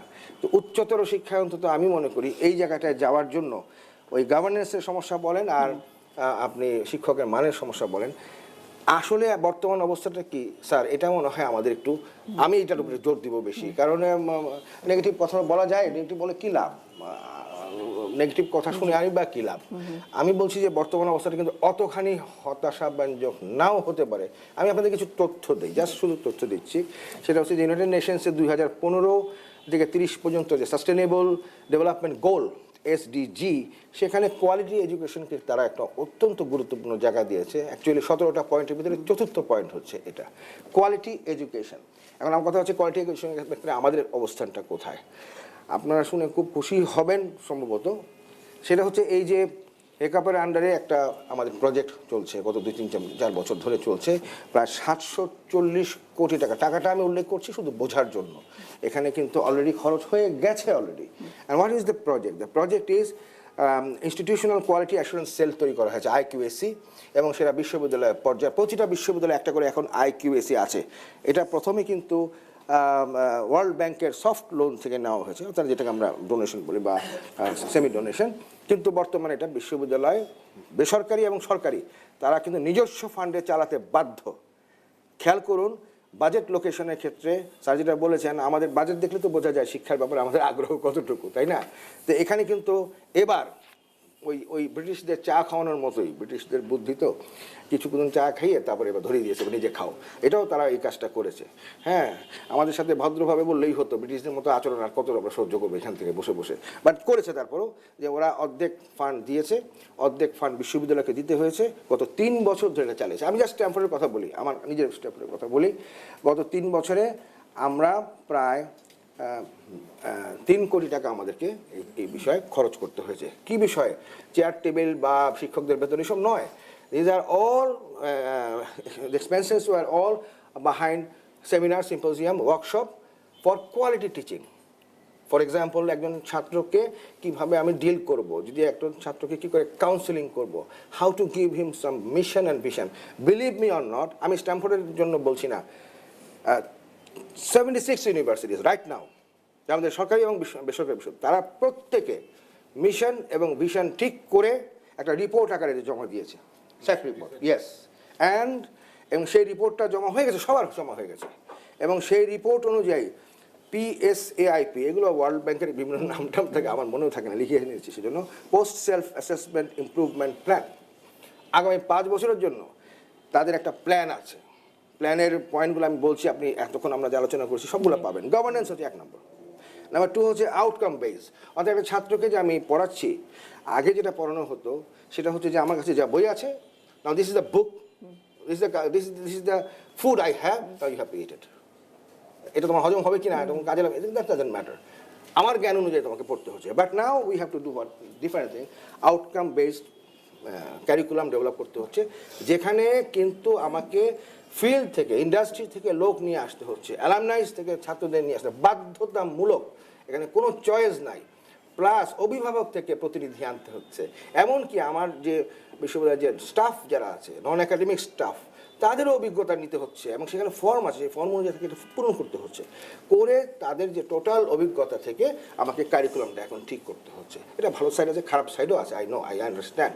যখন যে উচ্চ শিক্ষা যদি আমি মনে করি আমাদের target, this is not the way, but উচ্চতর শিক্ষার ক্ষেত্রে this can be one or N effective way. Teaching learning কীভাবে করা হবে, লার্নিং প্ল্যানটা ছাত্রকে ক্লাস শুরু করার আগে দিতে হবে, এটা বাধ্যতামূলক, এবং এই প্রত্যেকটা ইউনিভার্সিটি সেটা দিচ্ছে। মাননীয় উপাচার্য আরেকজন যিনি আছেন, আমি শিওর ওনার এখানে এটা হচ্ছে, this is happening, this is not that we will do it, it is done already. কেমন? এবং আমি এই সুযোগে আমি একটু বলতে চাই, স্যার আপনি কি সবার পক্ষ হয়ে বলছেন, সবগুলো বিশ্ববিদ্যালয়, হ্যাঁ, প্রাইভেট বিশ্ববিদ্যালয়ের আমি পক্ষ হয়ে 76টা বিশ্ববিদ্যালয়ের পক্ষ বলছেন? থেকে বলছি। এখানে মনিটরিং এর কোনো ব্যবস্থা আছে? মানে অবশ্যই আছে। আসলে হয়তো আপনার ইউনিভার্সিটিতে হচ্ছে বা ইউল্যাবে হচ্ছে, it is done all by UGC. আমি ইউজিসি প্রতিনিধি আছেন, উনি স্বীকার করবেন, উনি নিজের কৃতিত্বটা বলেন নাই মুখে, তো আমরা না বললে কে বলবে? আমি বলে দিচ্ছি, আজাদ স্যার যিনি যখন ছিলেন তখন, এটা কত সালে, 2015 সালে, and then he had initiated it and it is already done. এরকম কিন্তু না যে করব। নাও দ্য থিং ইজ, এইটা চালিয়ে রাখতে হবে। এটা হয়েছে, প্রয়োগ হয়েছে, আমি একটা দুর্বল সাইডটাও বলছি আপনাকে, সেটা হচ্ছে যে চালু হয়েছে, কিন্তু it has not become hour culture yet, মানে সেইভাবে এটা কিন্তু ঠেলতে হচ্ছে এখন আমাদেরকে। তো ঠেলার প্রক্রিয়াও এটার ভিতরে আছে, যেটা আমরা বলছি যে post self assessment improvement plan, 5 বছর মেয়াদে আমরা কী করব এবং সেটাকে কী করে আমরা ফিডব্যাকটা দিব, তারও একটা পদ্ধতিগত ব্যাপারটা আছে। রিসার্চ অ্যান্ড এক্সটেনশনের জন্য কী করতে আছে, টোটাল জিনিস is monitored by external peer reviewers. India, Sri Lanka, Malaysia, বিভিন্ন জায়গা থেকে প্রফেসররা আসছেন, এবং এক বিশ্ববিদ্যালয়ের ক্ষেত্রে অন্য বিশ্ববিদ্যালয় বাংলাদেশেরই, তাই তো, একজন বাংলাদেশি এবং বিদেশি এক্সপার্ট এসে তারা কিন্তু এই যে রিপোর্টে যেটা কথা বলছি, যে ডিপার্টমেন্ট এই রিপোর্টগুলো তৈরি করছে, সেখানে ডিপার্টমেন্ট তাদের মিশন, তাদের ভিশন, তাদের এভরিথিং ক্যাটাগরাইজ তারা লিখেছে, পুরো সিলেবাসটাকে নতুন করে তারা আবার লিখেছে, প্রত্যেকটা শিক্ষককে সেখানে পার্টিসিপেট করতে হয়েছে, এবং 50টার বেশি ওয়ার্কশপ করে আমি আমারটা বিশ্ববিদ্যালয় বলতে পারি 50 workshops we have arrange for the teachers only. ব্যাস এটা কিন্তু শুধু পড়ানোর জন্য, এটা বেতন ভাতার হিসাবে দেওয়া হচ্ছে না, কেমন ওয়ার্কশপ টু ওয়ার্কশপ তাদেরকে আমরা এইগুলো ট্রেনিংগুলো দিয়েছি। আমরা দিয়েছি বাইরের থেকে এক্সপার্টরা এসছে, আমার নাই তো আমি নর্থ সাউথ ইউনিভার্সিটি থেকে নিয়ে এসেছি, বা এনিথিং যে কোনো ঢাকা ইউনিভার্সিটি থেকে নিয়ে এসেছি, যেখান থেকে পেরেছি সেখান থেকে নিয়ে এসেছি। এবং বিদেশ থেকে যারা এসছেন এরা এসে কিন্তু এই রিপোর্টটা ইভ্যালুয়েট করেছেন 3 দিন থেকে, বিলিভ মি 3 দিন আমার ডিপার্টমেন্টে থেকেছে তারা। আমাকে একটু সময় দিতে হয়েছে ওদেরকে, 3 দিন না হলে অন্তত প্রতিদিন 1 ঘন্টা 2 ঘন্টা সময় দিতে হয়েছে, এবং তারা প্রত্যেকটা ছাত্রকে ডেকে ডেকে আলাদা করে শিক্ষকদেরকে সরিয়ে দিয়ে জিজ্ঞেস করেছে whatever they have written, is it right or wrong, সত্য কি না, রাইট, তাই তো করা হয়েছে। অ্যান্ড দেন প্রত্যেকটা ডিপার্টমেন্টকে ইভ্যালুয়েট করা হয়েছে যে তোমাদের কত গ্রেড হয়, good bad ugly whatever it is, and then এই প্ল্যানটা তাদেরকে অ্যাপ্রুভ করা হয়েছে, এবং এই প্ল্যানের প্রত্যেকটা ধাপে ধাপে কিন্তু আবার এটা ইভ্যালুয়েশন করা হবে। শিক্ষকদের পদোন্নতি, এখন আর পদোন্নতি বলে কিছু থাকবে না। আপনি কলেজগুলো দেখেন, হোয়াটস দ্য প্রবলেম অ্যাকচুয়ালি, পদোন্নতি মানে হচ্ছে বয়স। মানে আমরা তো মানে অনেক নেগেটিভ কিছুর মধ্যেও আবার কিছু কিছু উদ্যোগ নেওয়া হয়েছে একেবারে, মানে আমি সেটার কথা বলছি, হ্যাঁ, যে এই উদ্যোগগুলো অবশ্যই মানে পজিটিভ। এখন এগুলো একটা স্ট্রাকচার তৈরি হয়েছে অলরেডি। আমরা যদি মিডিয়া, আমার একটা অনুরোধ থাকবে মিডিয়ার কাছে যে এগুলো প্রচার মানে, কিন্তু স্যার আমার এগুলো সবগুলো শুনতে একটু কর্পোরেট লাগছে, কর্পোরেট মানে যেই সব ক্রাইটেরিয়া যেসব থাকে অনেকটা কর্পোরেট ল্যাঙ্গুয়েজের মতো লাগছে। কিন্তু আমরা যখন কি উচ্চশিক্ষার কথা বলছি, সলিমুল্লাহ স্যারের কথা শুনছিলাম যে স্বশিক্ষিত সুশিক্ষিত জায়গা, উচ্চশিক্ষাটাই স্যার বলেছেন যে প্রফেশনাল হয়তো আমরা তৈরি করছি, কিন্তু মানে সত্যি সত্যি শিক্ষিত বা উচ্চশিক্ষিত সেটার জায়গায়ও কোথাও আমাদের আর কি বোঝাপড়ার এক গ্যাপ আছে। এই কর্পোরেট যেই সব আমরা এই ক্রাইটেরিয়া অথবা যেগুলো আমরা মেনে চলছি, সেগুলো দিয়ে কি আমরা সুশিক্ষিত পাবো কিছু, উচ্চশিক্ষিত পাবো কিছু? আমি বলবো উত্তরটা, আমি এর উত্তর আমার সাথে সলিমুল্লাহ খান স্যার অনেক ভালো দিতে পারেন। প্রথমে যেন বলে নিয়েছি যে ওই যে উচ্চশিক্ষা বলতে আমরা যদি সেটা বুঝি, তাহলে এই মই দিয়ে সেখানে কত দূর যাওয়া যাবে, বাট সেটা আমি গ্যারান্টি দিতে পারবো, আমি সেভাবে কোনো বক্তব্য দিব না। বাট যেটা আমরা করছি এখন, আমরা তো একটা ছাত্রকে পড়িয়ে তাকে একটা জবের জন্য তৈরি করছি। End of the day this is what are we are doing. আমার কথা হচ্ছে শিক্ষা বাজার কিনা, এটা নিয়ে আমরা একটা সময় অনেক তর্ক করেছি, এবং আমি অন্তত এটা কোনোদিনই মেনে নিব, কোনোদিন আমি সে কল্পনাও করিনি। কিন্তু যদি মেনে নিয়ে থাকি, let it be a good market. Quality নিয়ে আমাদের কোনো প্রশ্ন তো নাই। If it is a market, if it is not, then it's okay, but if you call it a market, why should it be a bad market? I don't understand it. কেমন মার্কেটটা good or bad সেই জায়গায় উদিসা যোগ করবেন কিনা Salimullah sir বলবেন, তারপরে আজকের আলোচনা দুইটা দিকে একদম সমান্তরালভাবে এগোচ্ছে বলে আমার মনে হয়েছে। একটা হচ্ছে আমাদের যে শিক্ষা প্রতিষ্ঠানগুলো আছে, উচ্চশিক্ষা প্রতিষ্ঠান, সেগুলো কেমন হওয়া উচিত। স্যার সেখানে একটা সিদ্ধান্ত দিয়ে শুরু করেছেন যে মাথা ঠিক থাকলে, নেতা ঠিক থাকলে সেটা ভালো হবে। আর একটা দিকে আছে যে মান কিরকম হওয়া উচিত। তো আমি স্যারের নকি স্যারের কথা দিয়ে শুরু করি। আসলে আমাদের দেশের যে পরিপ্রেক্ষিতে, আমাদের বিষয়তায় বাংলাদেশ পরিপ্রেক্ষিতে, এই পরিপ্রেক্ষিতে ওয়ার্ল্ড ব্যাংকের প্রেসক্রিপশন কোনোদিনই আমাদেরকে সেই জায়গাটা দিতে পারে নাই। এটা আমি উচ্চশিক্ষা বলছি না, উচ্চতর শিক্ষার ক্ষেত্রেই বলছি। দেখেন, মানে আমাদের যে এতক্ষণ শুনলাম আশার কথা যেগুলো আপনি বলছিলেন, সেই জায়গাতে আশান্বিত হওয়ার আমি কোনো জায়গা দেখি না। কেননা এটি শুধুমাত্র ওই যে কাগজে কলমে হচ্ছে এভলিউশন হচ্ছে, সবই হচ্ছে, কিন্তু আসলে যে জায়গায় আমরা পৌঁছাতে চাই, একজন ভালো শিক্ষক, সেটি কি এই কাগজে কলমে এই এভলিউশন দিয়ে সম্ভব না। এটি আবারও ফিরে যেতে হয় যে আমাদের যে প্রাইমারি এডুকেশন আছে, এইচএসসি এসএসসি যেগুলো পার হয়ে আসতে হয়, সেইখানে যে জায়গাগুলো আমরা তৈরি করছি 99% পাস করাতে গিয়ে, তারপরে আপনি কাকে ভালো শিক্ষক হিসেবে তৈরি করবেন? বলছিলেন মোহাম্মদ খান যেটা বলছেন যে একটা পৃষ্ঠা বাংলা লিখতে পারে না, তাকে দিয়ে আপনি এই ইভ্যালুয়েশন বা এই ওয়ার্ল্ড ব্যাংক যেগুলো বলছে সেগুলো দিয়ে কি করবেন? সেটি তো হচ্ছে না। যেটি হচ্ছে 3 কোটি টাকা আপনার দিতে হয়েছে, সেই টাকাটা আপনি পেলেন কোথায়? সেই টাকাটা তো কারো কাছ থেকে নিতে হচ্ছে। সেই নেওয়াটা যে চাপ পড়ছে একজন শিক্ষার্থীর ওপরে, এই যে শিক্ষা বাণিজ্য হচ্ছে সেটি আমার মৌলিক অধিকার নাকি বাণিজ্যের জায়গায় পৌঁছাবে, সেই ডিবেটটা আমরা সমাধান করতে পারিনি। ফলে এতগুলো অসমাধানযোগ্য জিনিস নিয়ে আমরা আসলে কোন জায়গায় দাঁড়িয়ে আছি, সেই পাটাতন শক্ত কিনা আমার সন্দেহ আছে স্যার। উদিশার সন্দেহ আছে স্যার? আমি বোধহয় উদ্দেশ্যের অনুসারী এই ব্যাপারে। বলি কেন, কারণ হচ্ছে কি, শিক্ষা আমি আগেও বলার চেষ্টা করেছি, শিক্ষা ব্যক্তিগত, পারিবারিক এবং জাতীয় ব্যাপার। এই জন্য এটা আগে আমরা দেখতে পেয়েছি ভারতবর্ষে যখন হিন্দু মুসলমান বিরোধ চলছিল, কোন সম্প্রদায়ের লোক বিশ্ববিদ্যালয়ে কয়জন পড়ে, কোন সম্প্রদায়ের লোক আইসিএসে কয়জন যায়, এগুলো আমরা হিসাব করতাম। কেন করতাম? পাকিস্তান আমলে এটা করেছি। এখন বাংলাদেশ স্বাধীন হওয়ার পর হঠাৎ আমাদের মনে হলো আমাদের মধ্যে কোনো গোত্র নাই, আমাদের মধ্যে কোনো ধর্ম নাই, আমাদের মধ্যে কোনো শ্রেণীও নাই। আমি খুব মজা লাগলো আমার এই যে অধ্যাপক মাহবুব খানের কথার মধ্যে একটা কথা, শ্রেণী শত্রুর কথাটা। এটা নকশালার ব্যবহার করেছিল যে অর্থে, এখন শ্রেণী শত্রু মানে শ্রেণী কক্ষে যিনি পড়ান তিনি তো শ্রেণী তো যাও, কথার নানা রকম অর্থ হয়। আমি বলছি উদ্দেশ্যের সন্দেহটা হচ্ছে এখানেই, শিক্ষা জিনিসটা তো গোটা জাতির জন্যই যোগ্য নাগরিক তৈরি করা, এটা হচ্ছে একটা শিক্ষা। আর একটা যে গোটা জাতির জন্য যোগ্য শ্রমিক তৈরি করা। আমি সহজ কথায় বলি, এই যেমন আলী নকির সাহেব অত্যন্ত প্রথম শ্রেণীর একজন আর্কিটেক্ট, আমি জানি। আমি আলী নকির মতো শিক্ষিত লোক চাই। ধরেন আমার উচ্চশিক্ষা বলতে আমি আলী নকিকে আমার আদর্শ ধরবো, সেটা তাকে বুয়েট তৈরি করেছে। তারপরে বাকিটা তিনি আবার কবরস্থানে গিয়েও বসে থাকেন, তিনি আবার তার মধ্যে কবিত্বও আছে, সেটা বিশ্ববিদ্যালয় দিতে পারবে না, এটা তার পারিবারিক বয়ে পাওয়া। আমরা বলছি বিশ্ববিদ্যালয় সৃষ্টিশীল প্রতিভাকে পছন্দ করে না, এই কথা বলেছিলেন অধ্যাপক আব্দুর রাজ্জাক, জাতীয় অধ্যাপক। সেটাও অসত্য নয়। তিনি বলেছেন ঢাকা বিশ্ববিদ্যালয়ের শ্রেষ্ঠ ফসল কারা, ওনার ভাষায় প্রোডাক্ট কারা, উনি নাম করেছেন কবি শামসুর রহমান, যিনি এমএ পাস করেন নাই, অনার্স দিয়ে চলে গেছেন। উনি নাম করেছেন হুমায়ুন আহমেদ, যিনি বিশ্ববিদ্যালয়ের চাকরি ছেড়ে দিয়ে শুধু লেখক হয়েছেন। এই ধরনের অনেক কিছু কিছু নাম করেছেন যেগুলো আমরা সাধারণত তাদের বিশ্ববিদ্যালয়ের শ্রেষ্ঠ ফসল বলবো না। আমরা বলবো বুদ্ধদেব বসু, আমরা বলবো সত্যেন্দ্রনাথ বসু যিনি শিক্ষক ছিলেন ইত্যাদি, অথবা খোদ আব্দুর রাজ্জাকও বিশ্ববিদ্যালয়ের ছাত্র। তো বিশ্ববিদ্যালয়ের শেষ পর্যন্ত সমাজে কী অবদান রাখে? ফলে ন পরিচয়তে, সংস্কৃতে বলে a tree is known by its fruit. এখন আপনার সম্ভ্রম রেখে বলছি, ইউজিসি, বিশ্বব্যাংক ইত্যাদির জন্যে তাদের যে প্রোগ্রামগুলো IQSE, হ্যাকএপ, এগুলো নামগুলো দেখলে আমি বুঝতে পারি না ওর ভিতরে কী আছে। এটা যে বাংলাদেশ সেটা বোঝার কোনো উপায় নেই। এই নামগুলি বাংলা ভাষায় করা যায় না।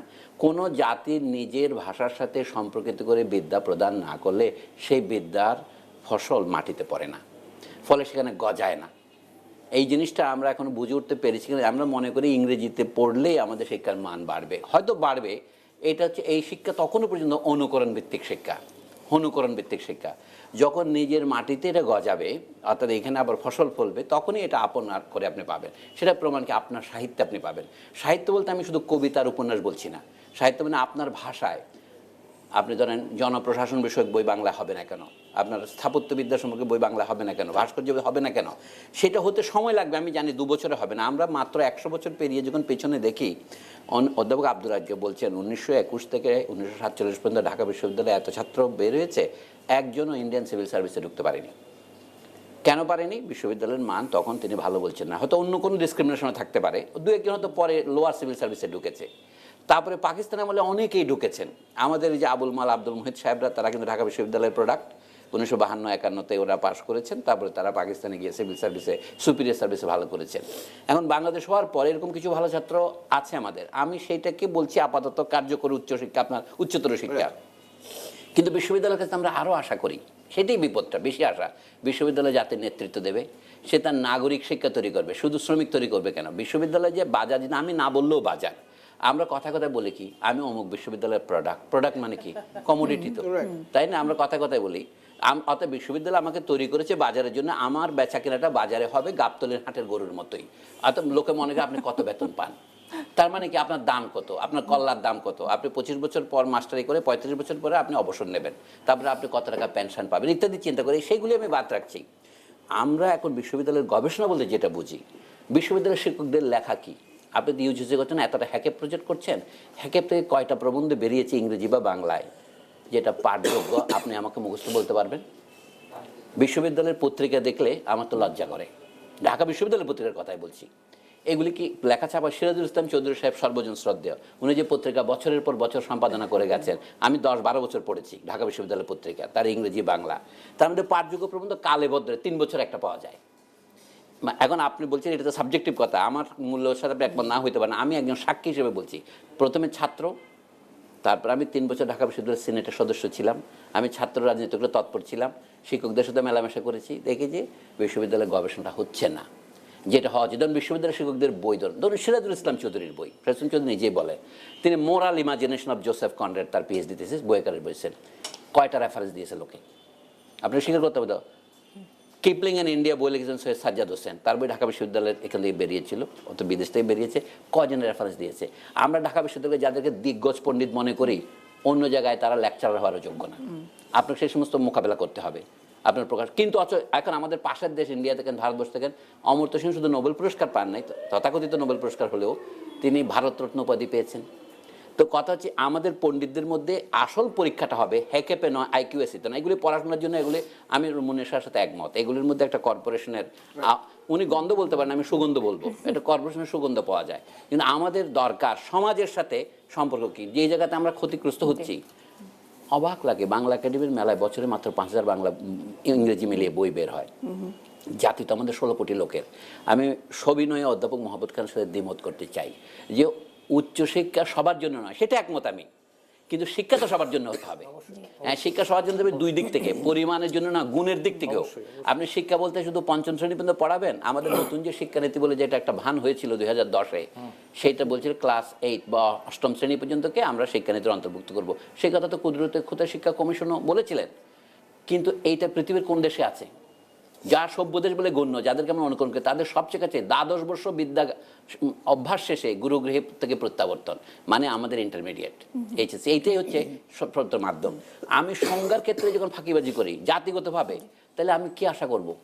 আমার বক্তব্য খুব পরিষ্কার, শিক্ষা সার্বজনীন হতে হবে। সেটা হচ্ছে শিশু 12 বছর ধরে বিদ্যালয়ে পড়বে অথবা তার বয়স 18 হওয়া পর্যন্ত। আপনার নিজের বাচ্চাকে যখন আপনি পৃথিবীতে একলা ছেড়ে দিতে সম্মত হবেন না, অপরের বাচ্চার জন্য আপনি আদেশ কী করে দেবেন? আমি হচ্ছে সমাজে একটা মৌলিক অসাম্য এবং বৈষম্যের বিপরীতে প্রতিষ্ঠিত। এখন তারপরে আসছে উচ্চশিক্ষার কথা। তখন যদি আপনি বলেন উচ্চশিক্ষা সবার জন্য নয়, তাহলে ওই স্কুলের গ্যারাকলের ভিতর দিয়ে যে বেরোতে পেরেছে সেই না শুধু বিশ্ববিদ্যালয়ে আসার সুযোগ পাচ্ছে, তাহলে সমাজের ন্যায্যতাটা কোথা থেকে প্রতিষ্ঠিত হবে? এই জন্য আমরা করেছি কি, পার্বত্য চট্টগ্রামের জন্য 5 ভাগ আমরা সংরক্ষিত রেখেছি, বিভিন্ন রকমের অবহেলিত এবং পশ্চাৎপদ সমাজের জন্য রেখেছি। রাখতে হয়েছে ওই জন্য যে প্রতিযোগিতার মধ্য দিয়ে তারা পাচ্ছে না। আমরা নারী কোটা রেখেছি, প্রাইভেট বিশ্ববিদ্যালয়ে আমরা 10% মুক্ত দেই, কারণ আমরা মেয়েদের উৎসাহিত করতে চাই। এই যে এইটাকে বলে কি জোড়া এবং তালি। রবীন্দ্রনাথ ঠাকুর বলতেন গোঁজা মিলন, অর্থাৎ সন, পুরনো সন নতুন সনের ভিতরে ঢুকিয়ে দেওয়া। তো এইভাবে তো দেশ চলবে না। আমরা একটা দেশের কথা ভাবছি, আজ থেকে 100 বছর পরে কী হবে? এই যে আমরা ডেল্টা প্ল্যান করতেছি, 100 বছর আগে ঢাকা কোথায় ছিল? ঢাকা বিশ্ববিদ্যালয়ে 600-700 ছাত্র নিয়ে ভর্তি হয়েছিল। এটা হওয়া ছিল আবাসিক বিশ্ববিদ্যালয়। আবাসিকতা ছাড়া লেখাপড়া হয়? আর যেগুলি করছে সেটা লেখাপড়ার সাবস্টিটিউট। আমি এই বলে এই পর্যায়ে শেষ করি, শিক্ষক ছাত্রের অনুপাত কি আমাদের? পৃথিবীতে শ্রেষ্ঠ শিক্ষক ছাত্রের অনুপাত হচ্ছে 1-1, একজন ছাত্র একজন শিক্ষক। কিন্তু আমরা এটা পারবো না, এটা অনেক বেশি বিলাসিতা, আমরা এটা বাড়াতে থাকি। 1-10 করি, 1-15 করি, 1-20 করি। কিন্তু যদি আপনি 1-160 করেন, যেমন ঢাকা বিশ্ববিদ্যালয়ে করতেছে, তো এটাকে লেখাপড়া হলো না লেখাপড়ার একটু অভিনয় হলো? ঢাকা বিশ্ববিদ্যালয়ে যে সমস্ত ছেলে মেয়ে ভর্তি হয় তারা এমনিতেই মেধাবী হয়ে আসে পরীক্ষার মাধ্যমে। আমি তো তাদের মেধার পরিমাণ অনেক ভালো দেখি। আমি কি সবিনয় একটা স্বীকার করতে হবে, প্রাইভেট বিশ্ববিদ্যালয়ে আমি পড়াই, ভাগ্যচক্রে এটা আমার বিধিলিপি। কিন্তু ঢাকা বিশ্ববিদ্যালয়ে মাঝে মাঝে বন্ধুরা আমাকে ডেকে একটু এটা ক্লাস নিতে বলে, তো সেখানে দেখি যে ঢাকা বিশ্ববিদ্যালয়ের ছেলে মেয়েদের মান অনেক উঁচু। এটা আমি কথা বললেই বুঝতে পারি, ওদের বাংলা লিখতে দিলেও পারি, ইংরেজি লিখতে দিলেও পারি। এটা হলো কি করে? এটা তো সোশ্যাল সিলেকশন। সেই যতগুলি পরীক্ষা দিয়ে আসছে, সত্যিকারে বলতে গেলে আমি ভর্তি হতে পারবো না। বিশ্ববিদ্যালয়ের ভর্তি পরীক্ষার প্রশ্ন দেখে আমি তো ঘাবড়ে যাই, বিশেষ করে ডেভেলপমেন্ট স্টাডিজ কিছু পাস করতে পারবো না। যা হোক, বিশ্ববিদ্যালয়ের শিক্ষাকে উন্নত করার জন্য আমাদের অনেক কিছু করার আছে। তার প্রথম করে নিয়ে আমি বলি, ডক্টর জহিরুল হক আমাদের ভাইস চ্যান্সেলর, আমাদের নেতা, উনি বলছেন নেতৃত্ব সমস্যা। এটা আমি একমত, কিন্তু নেতৃত্ব কী নিয়ে করবে? আপনার লেখাপড়ার সিলেবাসটাকে বদলাবে। আমি তো সব বিশ্বব্যাংক অনুসরণ করতেছি, আমি তো বিশ্বব্যাংককে চ্যালেঞ্জ করার মতো বুদ্ধি আমাদের নাই কেন? আমি যে থাকা আমাদের উচিত। ওরা যা বলে, ওরা হিউম্যান রিসোর্স শেখাচ্ছে আমাদের, আর হিউম্যান ক্যাপিটাল শেখাচ্ছে। অশ্লীলতা কি চূড়ান্ত পর্যায়ে গেছে, মানুষকে বলে হিউম্যান ক্যাপিটাল। লক্ষ্য করেন, আগে আমরা লেবার বলতাম, কার্ল মার্কস বলতেন ভেরিয়েবল ক্যাপিটাল, আর ওরা নাম দিচ্ছে হিউম্যান ক্যাপিটাল। মানে যে পুঁজির মূল্যকে ভেরিয়েবল, কনস্ট্যান্ট ক্যাপিটাল মানে মেশিন, ভেরিয়েবল ক্যাপিটাল মানে শ্রমিক। তো সেটাকে তারা রসিকতা করে এখন বলছে হিউম্যান লেবারকে মার্কস বলেছেন লিভিং লেবার, আর মেশিনকে বলছেন ডেড লেবার। আর প্রতিশোধ নিয়েছে বিশ্বব্যাংক, মানে বিশ্বব্যাংক জাতীয় চিন্তাবিদরা এটার নাম বলে হিউম্যান ক্যাপিটাল। ওইটার নাম কি নন হিউম্যান ক্যাপিটাল। অর্থাৎ সমস্ত জিনিসকে ক্যাপিটাল করে। আমার মনে হয় আমাদের দেশে যেটা নাই সেটা হচ্ছে ক্রিটিক্যাল থিঙ্কিং। আমাদের সোশ্যাল সায়েন্স একেবারে জাহান নামে গেছে। আমি ন্যাচারাল সায়েন্স বলতে বলার অধিকারী নই, আশা করি ওখানে কিছু ভালো কাজ হচ্ছে। জি, আমরা ডক্টর এইচ.এম. জহিরুল ইসলামের কাছে বাকিটুকু শুনবো। আমাদের আজকের প্রসঙ্গটা ছিল উচ্চশিক্ষার চ্যালেঞ্জ, জি। তাই না? আমরা একটু দূরে সরে গেছি, অবশ্যই মানটা আসবে, সেই জন্য এতগুলো কথা, এবং এটাই আমার মনে হয় যথার্থ, কারণ মান না আসলে আমরা কি নিয়ে কথা বলবো। তো আমার যে ব্যাপারটা মনে হয়েছে, একটা হতাশার কথা বলবো আর একটা আশার কথা বলবো। হতাশার কথাটা হচ্ছে যে মানের ব্যাপারটা, সেই মানটা আমি প্রথমেই শুরু করব যে আমরা উচ্চশিক্ষা সবার জন্য না, এটা কিন্তু আমরা সবাই একমত হয়েছি, কিন্তু আমরা যে শিক্ষার্থীদের পাচ্ছি, উচ্চশিক্ষা যারা আসতেছে তাদের মানটা অত্যন্ত খারাপ। এখন এই খারাপটা কেন আমরা একটু বলেছি, তারপর আমি এটা রিপিট করতে চাই, কারণ এটা জানা দরকার আমাদের জাতির। আমার একটা বাচ্চা ইন্টারমিডিয়েট পর্যন্ত পাশ করলে আমরা মনে নিই একে মানে অনার্স পাস বা মাস্টার্স পাস করাতেই হবে। আমার মনে হয় এই সংস্কৃতি থেকে আমাদের বেরিয়ে আসতে হবে, কারণ তার সেই যোগ্যতা থাকলেই তাকে উচ্চশিক্ষায় পাঠাতে হবে। এখন তার সেই যোগ্যতা নেই কেন? নেই এই কারণেই নেই, আমাদের প্রাথমিক, মাধ্যমিক এবং উচ্চ মাধ্যমিকের অবস্থাটা খুবই খারাপ, এত নাজুক। কিন্তু উচ্চশিক্ষার মান কিন্তু একটা পর্যায় পর্যন্ত আছে। কেন আছে? কারণ উচ্চশিক্ষার সাথে আমরা যারা সম্পৃক্ত আছি, আপনি একটু খুঁজে দেখেন, সবাই বিদেশে হয়তো কোনো একটা ভালো বিশ্ববিদ্যালয়ে পড়ে আসছে, অথবা দেশে পড়লেও দেশেও সবচেয়ে সর্বোচ্চ বিশ্ববিদ্যালয়ে আমরা পড়েছি। সেই জন্য উচ্চশিক্ষার মানটা একটা পর্যায় পর্যন্ত আছে। কিন্তু যারা আপনার মাধ্যমিক এবং প্রাথমিক এবং উচ্চ মাধ্যমিকের সাথে সম্পৃক্ত আছে, তাদের মানটা অত্যন্ত নাজুক। এই কারণেই তাদের সবাই ভালো বিশ্ববিদ্যালয় থেকে পাশ করে আসেনি, এটা একটা জিনিস। দ্বিতীয় হচ্ছে যে তারা যে প্রয়োজনীয় প্রশিক্ষণ তাদের দরকার, সেটা আমরা দিতে পারছি না। সুতরাং আমাদের মাধ্যমিক, উচ্চ মাধ্যমিক এবং প্রাথমিক শিক্ষার মান যদি আমরা উন্নয়ন না করি, কখনো উচ্চশিক্ষার মান আমরা উন্নয়ন করতে পারবো না। এখন চ্যালেঞ্জ, এটার সাথে আরেকটা বড় চ্যালেঞ্জ হচ্ছে উচ্চশিক্ষা, সেটা হচ্ছে গবেষণা। বাংলাদেশে গবেষণার সংস্কৃতিটা আমরা সৃষ্টি করতে পারিনি। বিদেশে আপনি Harvard, Oxford, Cambridge, colonel, brown যত ভালো বিশ্ববিদ্যালয় দেখেন, সেগুলো ভালো বিশ্ববিদ্যালয় কেন? কারণ সেখানে ভালো মানের গবেষণা হয় প্রধানত। আর শিক্ষা কার্যক্রম একটা এভারেজ মানের বিশ্ববিদ্যালয় এবং হার্ভার্ডের প্রায় সমান, কিন্তু গবেষণার পার্থক্য হচ্ছে বিশাল পার্থক্য। হার্ভার্ডে যে গবেষণা হয় সাধারণ একটা আমেরিকান ইউনিভার্সিটি তার ধারে কাছে হয় না, সেই জন্য হার্ভার্ড ইজ সো হাই। সুতরাং আমাদের দেশের গবেষণার একটা কালচার সৃষ্টি করতে হবে। আমাদের দেশের এখন এই গবেষণার কালচার সৃষ্টি করে কারা? শুধুমাত্র সরকার করে সেটা না, এই গবেষণার কালচার সৃষ্টি হয় সাধারণ মানুষ তারা করে। আমাদের দেশে কিন্তু একটা কালচার আছে, ধরেন আমরা আমাদের টাকা পয়সা হলে আমরা সবাই মসজিদে দান করি, মন্দিরে দান করি এবং মাদ্রাসা দান করি, এটা অবশ্যই ভালো কাজ।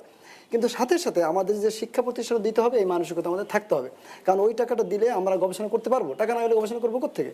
সুতরাং আমাদের দেশের আমাদের চিন্তা ভাবনা একটু পরিবর্তন আনতে হবে, যে আমরা উচ্চশিক্ষার জন্য আমরা ইনভেস্ট করতে আমরা রাজি থাকবো এবং আমরা করবো, এটা একটা বিষয়। এখন এই যে আমরা কিছু হতাশার কথা বললাম, কিছু চ্যালেঞ্জের কথা বললাম যেটা আমরা ফেস করছি, কিছু ভালো কথা বলি। ভালো কথা হচ্ছে সলিমুল্লাহ স্যারে বলছে যে আমাদের অনেক সমস্যার ভিতরে আছি, অবশ্যই আমরা সমস্যার ভিতরে আছি। এর ভিতরে আপনার একটা আসার কথা হচ্ছে, ধরেন আপনাদের কয়েকটা ভালো বিশ্ববিদ্যালয়ের নাম বলি: Harvard, Columbia, colonel, brown, London school of economics, তারপর অক্সফোর্ড, ক্যামব্রিজ। এই 7টা বিশ্ববিদ্যালয়ের নাম বললাম, এই 7টা বিশ্ববিদ্যালয়ের গ্রাজুয়েট আমার বিশ্ববিদ্যালয়ের শিক্ষক হিসেবে আছে। মাত্র 14 বছর আগে সৃষ্টি আমার বিশ্ববিদ্যালয়। হার্ভার্ড থেকে পাশ করা, ক্যামব্রিজ থেকে পাশ করা, অক্সফোর্ড থেকে পাশ করা, কলাম্বিয়া থেকে পাশ করা, কর্নেল থেকে পাশ করা, ব্রাউন থেকে পাশ করা গ্রাজুয়েট আমার ইউনিভার্সিটি এখন শিক্ষক। ইন অ্যাডিশন টু দ্যাট, আমাদের সলিমুল্লাহ খানের মতো বিজ্ঞ লোক আমাদের শিক্ষক, সৈয়দ মঞ্জুর ইসলাম আমার বিশ্ববিদ্যালয়ের শিক্ষক, প্রফেসর রফিকুল ইসলাম আমাদের বিশ্ববিদ্যালয়ের শিক্ষক। তাহলে এটা আমাদের প্রাইভেট সেক্টরের এর জন্য একটা কি মানে ভালো দিক না? সুতরাং 14 বছর বয়স্ক একটা বিশ্ববিদ্যালয় যদি এই মানের আমরা 14 বছর ধরে পৌঁছতে পারি, তাহলে আরও যদি আমাকে ঢাকা বিশ্ববিদ্যালয় বয়স তো 100 বছর, আমাকে আরও 90 বছর সুযোগ দেন, আমরা কোথায় চলে যায় দেখেন। সুতরাং আমাদের জন্য কি এখন আমি বলছি যে আমাদেরকে সময় দিতে হবে, সুযোগ দিতে হবে। এবং আমার এক বন্ধু একটা কথা বলার চেষ্টা করেছিল, সেটা হচ্ছে যে আপনারা যারা মিডিয়ার সাথে সম্পৃক্ত আছেন, আপনাদের ওখানে রোল প্লে করতে হবে। কী ধরনের রোল প্লে করতে হবে? কথার কথা একটা বিশ্ববিদ্যালয় খারাপ করতেই পারে, তাহলে ওই নির্দিষ্ট বিশ্ববিদ্যালয়কে সমালোচনা করতে হবে, পুরো বেসরকারি বিশ্ববিদ্যালয় সেক্টরকে বলা যাবে না। ঢাকা বিশ্ববিদ্যালয় ভালো করলে ঢাকা বিশ্ববিদ্যালয়কে ভালো বলতে হবে, ঢাকা বিশ্ববিদ্যালয় খারাপ করলে ঢাকা বিশ্ববিদ্যালয় বলতে হবে। পুরো পাবলিক বিশ্ববিদ্যালয়কে বলা যাবে না। সুতরাং আপনাদের কাছ থেকে আমরা গঠনমূলক সমালোচনা চাই এবং আপনাদের বিশ্ববিদ্যালয়ে যে নির্দিষ্ট বিশ্ববিদ্যালয় ভালো করেছে, যে নির্দিষ্ট বিশ্ববিদ্যালয় খারাপ করেছে, তাদেরকে অ্যাড্রেস করে আপনারা যাতে ওই বিষয়টা উপস্থাপন করেন স্যার, সেই তাহলে অনুরোধ করব। উচ্চশিক্ষার চ্যালেঞ্জগুলোর মধ্যে কোথাও একটা মানে এই গঠনমূলক সমালোচনার অভাব, সেটাও একটা বিষয় বটে। একটা বিষয় বটে। একদম শেষে আমরা ডক্টর মোহাম্মদ খান স্যার আপনি কি আর দু এক লাইন যোগ করবেন কিনা একেবারে শেষ? না, আমি খুব সংক্ষেপে বলি, সেটা হলো যে আমি দুজনের কথাই শুনেছি, উপাচার্য মহোদয়ের কথাও শুনেছি, এবং আমি তাদের যে মতামতগুলো তাতে একাত্মতা পোষণ করি। আর যেসব কথা উনি বলেছেন ওইটি যখন হচ্ছিল তখন আমি ওখানে সদস্য ছিলাম, সুতরাং আমি ওটার সাথে জড়িত ছিলাম, আমি জানি কি হচ্ছে কি হচ্ছিল না। এখন সমস্যাটা হচ্ছে এখানে প্রিয়রিটিজের ব্যাপার। আপনি আসলে কি চান? আপনি কিছু কনসালটেন্ট আনলেন, ওয়ার্ল্ড ব্যাংকের স্পেশাল টিম আসলো, তারা ওই কাজ করে কারণ তাদের পেশাই ওইটা। তারা বলে দিল এইভাবে করবেন, এইরকম লোক আসতে হবে, এদের লোক আছে, লোক ওদেরই আছে, ওরাই আসে কনসালটেন্ট হিসেবে। সেটাই কি সমাধান? আমি মনে করি সেটা আসলে সমাধান নয়। সমাধান এই জন্য নয়, তারা বাংলাদেশে, সেটা আপনি এক্স বিশ্ববিদ্যালয় বলেন, ওয়াই বিশ্ববিদ্যালয় বলেন, একদিন দুদিন যায়, ওখান থেকে তারা সব জানা হয়ে গেছে, পড়ে গেছে, কথাবার্তা বলা হয়ে গেছে, শেষ। কিন্তু এরপরে কি হচ্ছে? এরপরে হচ্ছে ফলো আপটা কীভাবে করে ওই বিশ্ববিদ্যালয়ের আমাদের যারা লোকাল শিক্ষক আছেন বিভিন্ন বিশ্ববিদ্যালয়, তাদের দু একজনকে ঠিক করে। তাও ঠিক করে কারা? বিশ্ববিদ্যালয় মঞ্জুরি কমিশনের কিছু কর্মকর্তা। তাদের শিক্ষাগত যোগ্যতা নিয়েও যথেষ্ট প্রশ্ন আছে। তারা ঠিক করে যে আচ্ছা আপনি এখানে যাবেন, আপনি ওইখানে যাবেন, আপনি ওইখানে যাবেন। তারা ওরকম বসে, সেশন হয়। আমি এটা এই জন্যে বললাম, আমি আমার সদস্য মেয়াদ শেষ হওয়ার বহু পরে আমি একটা বিশ্ববিদ্যালয়ে গিয়েছিলাম, সরকারি বিশ্ববিদ্যালয়। আমার মনে হয় জিনিসটা ভালো না। আরেকটা জিনিস আমি মনে করি, সেটা হচ্ছে আমি মনে করি যেটা ইউল্যাবের উপাচার্য মহোদয় যথার্থই বলেছেন, আমাদের ভালোটাকে ভালো বলতে হবে এবং প্রশংসা করতে হবে, সেটা সরকারি হোক বেসরকারি হোক। আর যেটা ভালো নয় সেটাকে বলতে হবে যে ভালো নয়। সেটা নিয়ে সেটা নিয়ে প্রশ্ন করতে হবে।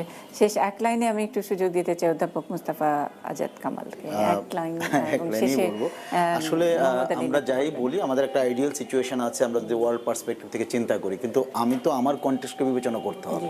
তা আমার যেটুকু মনে হয় যে আমাদের কনটেক্সটকে যদি আমি পুঁজি করে অগ্রসর হতে চাই, তাহলে যেমন আইকিউএসি যেটা, এটা সরকারের একটা বড় উদ্যোগ এবং সরকার কিন্তু ডিজিটাল অ্যাক্সেসটা নিশ্চিত করেছে। তো এখন আমরা যে বইগুলো রেফার করি এগুলো সব নীলক্ষেত থেকে ফটোকপি কিনতে হচ্ছে, এটাকে ইলিগাল অ্যাক্ট। কিন্তু সরকার তো ডিজিটাল অ্যাক্সেসটা দিয়েছে, এখন অনেক ওপেন এডুকেশন রিসোর্স আছে, আমরা অ্যাক্সেস পেতে পারি। এখন এইগুলোকে আমরা চিন্তা করছি ইউনিভার্সিটিতে। আমি বলছি সরকারের অপরচুনিটিগুলোর দিক থেকে সরকারের যা করণীয় সবই করা আছে। যেমন আইকিউসিতে আমরা যখন বলি লার্নিং আউটকাম, লার্নিং আউটকামটা কি হবে এটা তো আমি ডিজাইন করবো, আমার কন্টেস্টে কতটা বিবেচনা করবো না করবো, আমার সোসাইটির জন্য কোন ধরনের লার্নিং আউটকাম আমি নিব এবং কোন কন্টেন্ট এখানে আমি শেয়ার করবো। সুতরাং আইকিউসি আমি মনে করি একটা বিশাল উদ্যোগ। অ্যাটলিস্ট আমি কয়েকটা ইউনিভার্সিটি রিভিউয়ার ছিলাম, আমি দেখেছি যে গ্যাপটা তারা বুঝতে পেরেছে, ওই ডিপার্টমেন্টগুলো তাদের গ্যাপটা বুঝতে পেরেছে। Good start. অনেক ধন্যবাদ অধ্যাপক মোহাম্মদ আলী নকী। একেবারে আপনার লাইন, শেষ লাইন দিয়ে শেষ করবো, আমাদের সবাই আসলে সেটা পক্ষে বিপক্ষের বিষয় নয়। আমি কখনো বলিনি যে এটা একদম শ্রেষ্ঠ একটা পদ্ধতি। যেটা আমি বলতে চেয়েছি সেটা আমার ঠিক আগের বক্তব্য বললেন, it has given us a structure, now we can use it according to our own goal, তাই না? আইকিউএসি কিন্তু এটা বলে নাই যে এই ক্যারিকুলাম করতে হবে এবং এইটাই করতে হবে। এটা পদ্ধতিটা হচ্ছে আমাদের বিশেষজ্ঞরা বসবেন, তারা আমাদের ক্যারিকুলাম তৈরি করবেন, ওনারা একটা স্ট্রাকচার তৈরি করেছেন। That's the final word I have, the structure cannot be bad. আমরা যদি সেটা ইউজ না করি, সরকার প্রদত্ত এত টাকা খরচ করে এরকম একটা জিনিস আমরা করেছি যেখানে আসলে সুযোগ আছে, আপনারা যে পয়েন্টগুলো বলছেন সেগুলো প্রত্যেকটা এখানে ইনকর্পোরেট করার সুযোগ আছে এবং সেখানে উচ্চ শিক্ষার আসলে নিশ্চিতকরণ করার সুযোগ আছে। স্ট্রাকচারটা শুধু ব্যবহার করার ক্ষেত্রে এই স্ট্রাকচারটা ওয়েস্ট করা কিন্তু আমাদের জন্য ঠিক হবে না এবং এই ব্যাপারে মিডিয়া মানে আলোচনারও সুযোগ আছে, আলোচনা থেকে আরো অনেক নতুন নতুন চিন্তা পয়েন্টস সেখানে যোগ এবং সেগুলো আপনারা এখানে ইনকর্পোরেট করার সুযোগ আছে এবং আস্তে আস্তে তো সেই চ্যালেঞ্জগুলো অনেকখানি এভাবে মোকাবেলা করা সম্ভব বলে আমরা সকলেই মনে করি। অনেক ধন্যবাদ যারা ছিলেন আমাদের সঙ্গে। আগামী সপ্তাহে হয়তো আরো নতুন কোনো বিষয় নিয়ে দেখা হবে। সেই পর্যন্ত ভালো থাকুন।